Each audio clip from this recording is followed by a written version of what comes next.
So, Taya, what session was this? So today we just kept going over more use of the calculator, and we pretty much did like 20 problems, and she's been doing it all correctly. So. That's great. That's great. And what we wanted to do here was talk about, and Janny is here.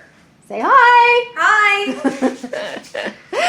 Okay, so anyway, what I wanted to ask you was first, what is it like being autistic? Well, what is it like to be normal? I mean, there's honestly no answer. Autism has been a part of me since I've been diagnosed. It will always be a part of me. So, I mean, it goes without saying, what is it like to be normal? So... Yeah, and I agree, because I have no idea what it's like to be normal either. I mean, I know I'm not, but... I mean, I have a diagnosis of bipolar, but, you know... I always have felt different, so I get that. Right. Did you have an IEP when you were younger? I did. So I had an IEP all the way up till 10th grade, and then when I was in 10th grade, they put me on a 504 plan, which carries through college.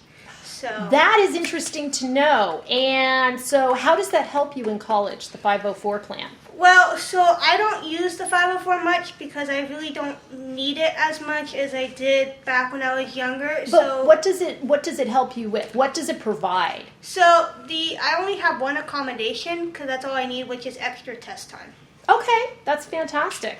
And at what age did your life really, you feel like it turned around before college? I know, but I would say probably between, I'm going to say maybe 6th grade on. So when I was like 11, that's when, my grades started to get better. And when I started, I don't know, being more disciplined. I don't know how to explain it, honestly. It's something you may want to, you'd have to ask my parents because they live with me. How did your family cope through all these years? They just did. My parents are the kind of people that never gave up on me since the beginning of time. When I first went to preschool, they put me in 2 different preschools. So I was at a regular preschool and I was at a special needs preschool. That way I can interact with many different kids besides kids who just had autism like me.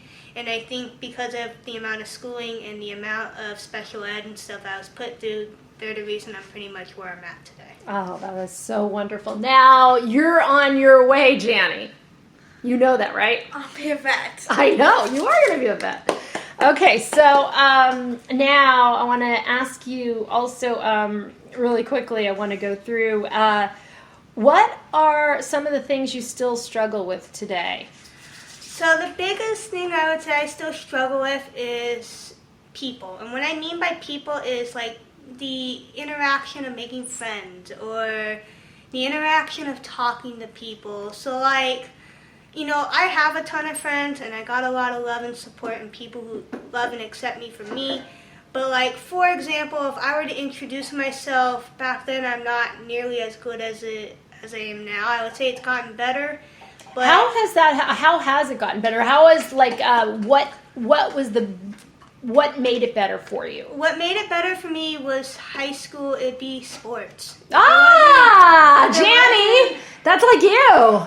If it wasn't, I'm a P. I know you do, and you're doing so well at it. Yes. If it wasn't for basketball in high school, I would definitely not have the friends I'd have, and I'd probably still be very, very shy because for me, we're not good at introducing ourselves. We're not good at being, hey, you want to hang out, So when I played basketball, I met a group of ladies that I knew I'd been able to trust. And now, even though we've graduated, I'm still friends with them. And it's been 5 to 6 years of this friendship. That is fantastic. And I want to end this interview right now because I want to do more with you next week. Okay. But I wanted people to know, because I know you have a scar that goes down your heart, and so I really wanted people to know what that's a different issue. The scar is I have a heart disease called tetralogy of Fallot, and I've had 2 open heart surgeries. So I had my second open heart surgery when I was 17, so the scar is visible from just that, and it's still healing. Yeah, I know. It looks great from what I remember Yeah, before. I'm very happy with it. I couldn't have asked for a better surgeon for So. saving my life, pretty much. So. All right, thank you so much, Taya. Absolutely. We're gonna do next week. We'll do another interview because I have tons of questions to ask you. Absolutely. So